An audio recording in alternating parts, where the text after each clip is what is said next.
afternoon, everyone. Before I share my slides, I will share some photos to get some thoughts. Have you seen these photos before? If you haven't seen, great. Can you describe one word about these photos? Sad. Yeah. Despair. Yes. This is good. All right. What about these photos? Have you seen these photos before? Yes. What is it all about? One word to describe it? Oh, bad. Yeah. Like I said, you guys brutal. And last one, hands up, show thumbs up or thumbs down for this image. Good. This is the most scrutinized crop, which is, I can imagine you see that as an impact to the biodiversity.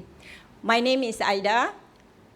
I graduated in Food Science and Technology from University of Putra, Malaysia 20 years ago. That was all me. I worked in food manufacturing for 2 years before I joined Zoo Taiping and Night Safari in Perak. My work in Zoo Taiping, basically we did observing wildlife in captivity and also carry out enrichment program for the wildlife. So what is the enrichment program? So basically enrichment program is an activity that you try to imitate or mimic so that wildlife can replicate their behavior in the wild. So some of the photo shows that we did the banana stands for orangutan, mud wallows for elephants because elephants like to wallowing, and we did swings for macaques and apes. If you ever visit Zoo Taiping and Night Safari, please go find Clouded Leopard exhibit area because that was established when I was there. At the moment, I work with one of the largest producers of sustainable palm oil, SD Guthrie. At first, I was trained as an auditor. I audit all different kind of certification.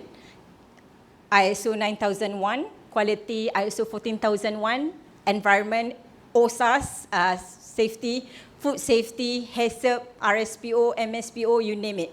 I audit them all.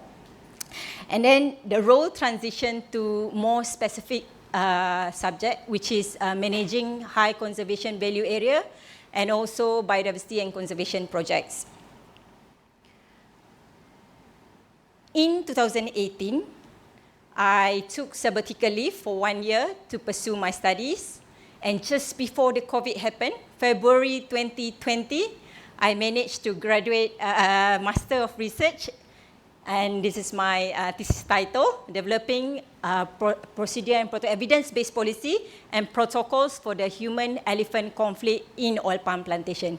At that time, studying elephant outside the protected areas is novelty because many researchers, they study elephant within the forest reserve.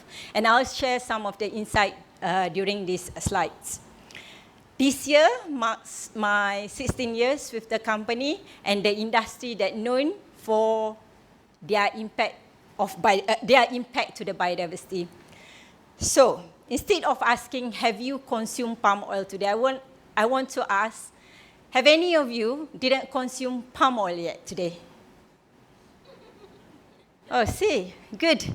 Yes, correct. Whether we realize or not, all of us today have consumed palm oil. Because if not, I would say you didn't brush your teeth today because toothpaste contains palm oil. Your condensed milk in your teh tarik contains palm oil. And your soap, your pet cares are all contains palm oil. This is crucial because the demand is there a lot for everybody, individual. But luckily, the palm oil is actually efficient. Why is it efficient? Because it's only required 0.26 hectare to just produce the similar amount, 1 metric ton of oil, if you compare to sunflower, rapeseed oil, or soybean oil. So it's efficient. And it also means that you don't need to deforest more land in order to produce the same amount of vegetable oil. And like I said, because it's been utilized in many products, the demand is going to grow. And it's actually 50% higher by 2050. And this is a call as well for you to support sustainable palm oil, because not all palm has been created equally. So when you look at the product, try to support more sustainable palm oil. And let me bring you a little bit to the biodiversity in the oil palm settings. So in oil palm, whether within or surrounding, we have a few, or I won't say a few, a number of wildlife. And as you can see here, elephants, bats, clouded leopards, tiger, orangutan, snakes, pangolin, wild boar, crocodile, and macaques. And these species are all protected, whether nationally or internationally. Nationally by our Act, and internationally by IUCN Red List. And if you support sustainable palm oil, the certification themselves require the palm oil to produce a guideline or management on how to manage conflict between these species. And among all this, do you know that elephant create the biggest business loss? When I say business loss, means loss to the business, because palm oil is the industry that is a business. Can you guess any wildlife that create most conflict or most business loss in plantation? Elephant. Yes, elephant. So if we try to understand how elephant, why he creates so much loss to the industry, first thing, they are age specialists. What is age specialist? Age specialist means in the forest, elephant used to live at the edge. So basically, they're the one that they call engineer and gardener. So Chris and Sai, they are engineers like you guys. So they're engineers and they're also gardener. Wherever they go, other wildlife will follow. So that's great, because they're just waiting for anything happen outside. They're the one who decided whether all other wildlife go out or not. And secondly, being a mega herbivore, they eat 10% of their body weight. So you imagine one elephant, one adult elephant in oil palm that weighs 3 tons, he eats 300 kg of food a day. And they are eating machine. They're not like keeping that food for another 2 weeks. They are eating machine. They eat in and out. They eat in and out. And they keep eating. Imagine how many resources that one single adult needs. And what made them more conflict with the palm oil, they love monocot. What is monocots? Monocots is basically long leaves, which is coconut, grasses obviously, and sugar cane, and also palm oil. So this create a very good conflict. In fact, if people said, oh, you deforest, that's why elephant roaming. It's not. Actually, elephant came because seems like a kitchen to them. They come because there is a food. And what happened in the plantation themselves is basically during replanting. What we call replanting, basically, oil palm, they have optimum yield. So certain age, after 8 to 12 years, they no longer optimum to produce oil. So they have to replant and then planting again. So during the replant, we don't zero burning. So we replant as a felling and chipping the oil palm. So basically, during the felling and chipping, all the age specialists that I was mentioned going out to the oil palm to feast. So they have a food fiesta. So during this time, it's not really a business loss, but more posing a fear to the community that live in the estates. So after they normally depredate on the shoots and also the palm itself. And then after 3 months, 3 to 6 months, the area was dry, and then the elephant go away. And then after that, plantation will come and plant young oil palm, and at that time, elephant, the specialist, going to come and eat again on that. What left to the plantation? Mostly empty fields, with sometimes 75 to 95% damage to the oil palm. You imagine a smallholder has elephant around them. Can't they be more angry than this? Because what they have is only empty field. This is the research that I want to share with you. We analyzed about 8 estates and using a data from 2011 to 2018, and we found out 200,000 trees, imagine trees being depredated by the elephant.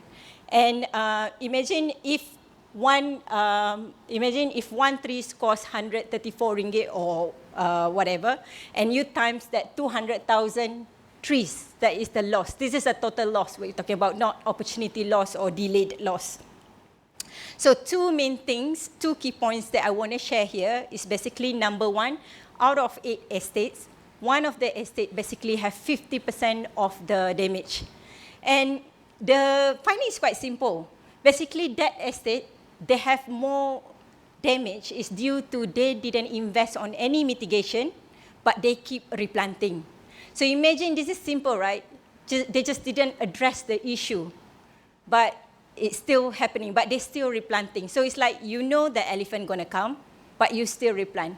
And this is the thing that you're gonna hear more in the news, where growers angry with the elephant, but they didn't do any investment on the mitigation, but still complaining the elephant come and damage their estate. It's going to happen, but this is the key point that we are sending the message now. You need to invest in mitigation in order for you to deal or manage the conflict with elephant.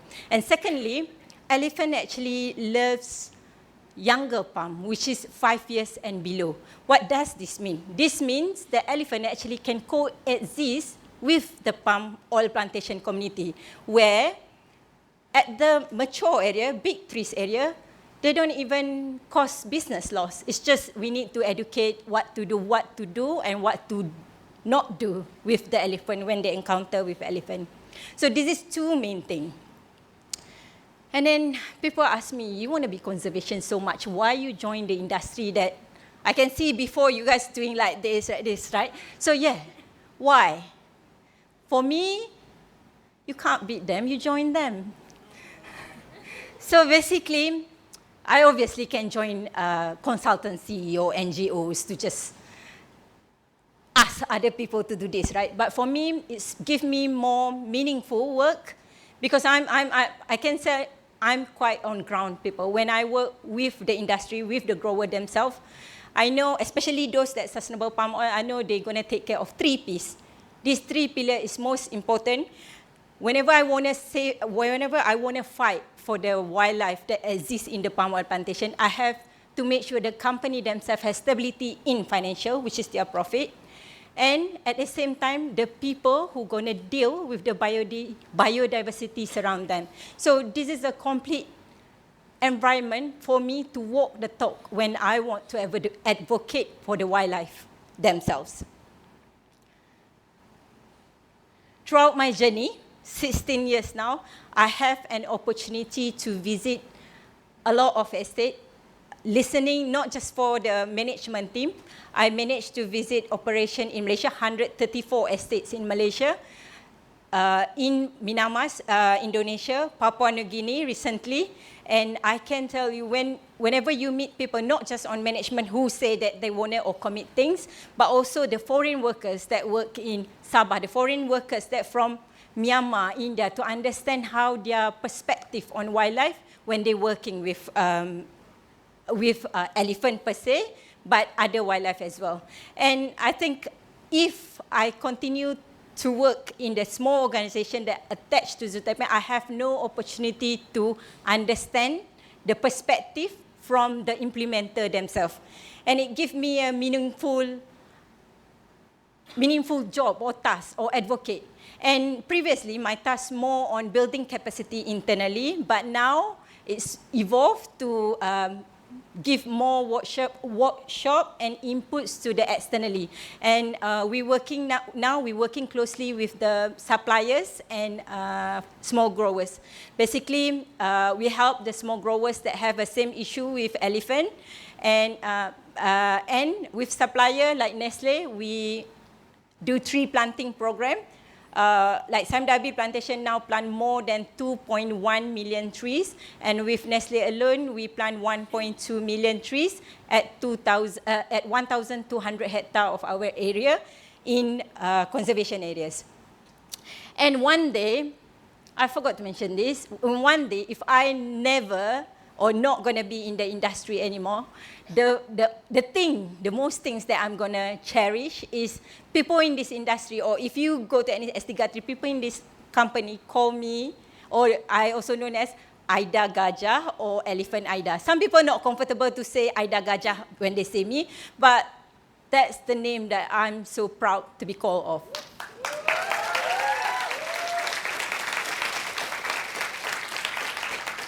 Before I end my slides, I would share 3 personal notes from working from small organization that advocate for wildlife to one of the largest producer of sustainable palm oil. I would say the first word, every speaker was talking about this: pursue your passion. And I want to reiterate again, pursue your passion. It's really work. It's like everyone here doesn't work, right? You guys just do what you love. Same here. Like I love conservation, and I think not in a day I feel like I'm working. Secondly, in a private sector or big sector like this, always seek knowledge, not title. I've been working 16 years in private, and I know many people try to climb a ladder. Everyone's want to be head of something. Everyone's want to be group managing of something, but pursue knowledge, seek knowledge, not title, because the later will follow. And lastly, I think other words for never give up is resilience. Yes, like a sun every morning, we shall rise again. Thank you.